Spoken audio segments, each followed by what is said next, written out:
কংগ্ৰেছ দলৰ সৈতে গোপনে নিৰ্বাচনী মিত্ৰতা কৰা বুলি চৰ্চিত হৈ থকাৰ মাজতে সৰ্বভাৰতীয় সংযুক্ত গণতান্ত্ৰিক মৰ্চা অৰ্থাৎ AIUDF দলে আজি নিৰ্বাচনী ইস্তাহাৰ প্ৰকাশ কৰে। ষষ্ঠদশ লোকসভা নিৰ্বাচনত দলটোৱে বিশেষভাৱে সংখ্যালঘু ৰাইজক লক্ষ্য কৰিয়ে ইস্তাহাৰখন প্ৰকাশ কৰিছে।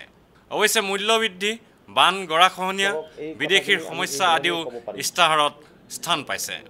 গুৱাহাটীৰ হাতীগাঁৱৰ মুখ্য কাৰ্যালয়ত অনুষ্ঠিত এখন সংবাদমেলত ইস্তাহাৰখন মুকলি কৰে বিধায়ক মঈনুদ্দিন আহমেদ, দলটোৰ সাধাৰণ সম্পাদক ছিদ্দিক আলী ঠাকুৰীয়া আৰু যুৱ মৰ্চাৰ সভাপতি বদৰুজ্জামানে।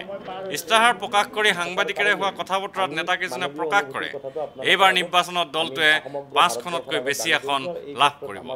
আনহাতে বিদেশীসকলক শৰণাৰ্থী মৰ্যাদা দিয়া সম্পৰ্কে তেওঁলোকে কয়, আৰু বিদেশী নাগৰিকৰ আমাৰ যিটো ষ্ট্ৰেণ্ড, ইয়াত কোনো ধৰ্মৰ কথা আহিব নোৱাৰে। 71 চনৰ 25 মাৰ্চৰ কাট অফ ইয়াৰ হিচাপে আমি মানি লৈছোঁ। বিদেশী ইয়াৰ পৰা যাব লাগিব আৰু বিদেশী যিসকল বিদেশী চিনাক্তকৰণ হৈছে, আমি ইস্তাহাৰত লিখিছোঁ যিসকল বিদেশী তেখেতসকলক চিনাক্তকৰণ পিছতো বহিষ্কাৰ কৰিব পৰা নাই। যিহেতু ভাৰত আৰু বাংলাদেশৰ মাজত বা অন্য যি চুবুৰীয়া ৰাজ্য আছে তেখেতসকলৰ মাজত এতিয়ালৈকে আন্তৰ্জাতিক চুক্তি হোৱা নাই। এই চুক্তি যাতে কৰিব পৰা যায়, মানে বিদেশী নাগৰিকৰ হস্তান্তৰৰ চুক্তি, তাৰ কাৰণে আমি জোৰ প্ৰচেষ্টা আমি ৰাখিম।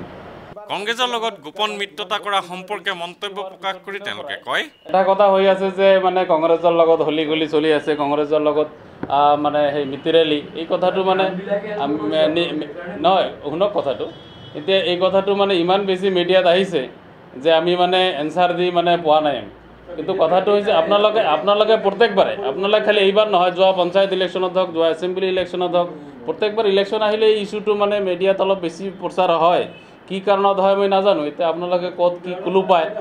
এতিয়া ধৰক এতিয়া শুনক, এতিয়া হৈছে কি এইবাৰো যিমান হৈছে আপোনালোকে চাব, আমি আজি নকওঁ ডিটেইলছ, আপোনালোকে চাব। জাষ্ট আৰম্ভ হৈছে আজি আমাৰ প্ৰেচিডেণ্টে কলিয়াবৰত গৈছে, নিৰ্বাচনী ৰণসংকাৰ আৰম্ভ হৈছে আমাৰ। এতিয়া প্ৰচাৰ অভিযান আমাৰ চলিলে আপোনালোকে চাব যে একচুৱেলি কাৰ মিত্ৰেলি কাৰ লগত আপোনালোকে চাব। তেতিয়া আপোনালোকে নিজে এইটো বিগত দিনতো দেখা গৈছে, কিছুদিন পিছত আপোনালোকে ক্লাৰিফাই কৰি দিয়ে। এইবাৰো মোৰ আশা এইখিনি আপোনালোকে সহযোগিতা কৰিব। ভিডিঅ' জাৰ্নেলিষ্ট সুশান্ত দাসৰ সৈতে অমৰদীপ গগৈ, চেণ্টিনেল নিউজ, গুৱাহাটী।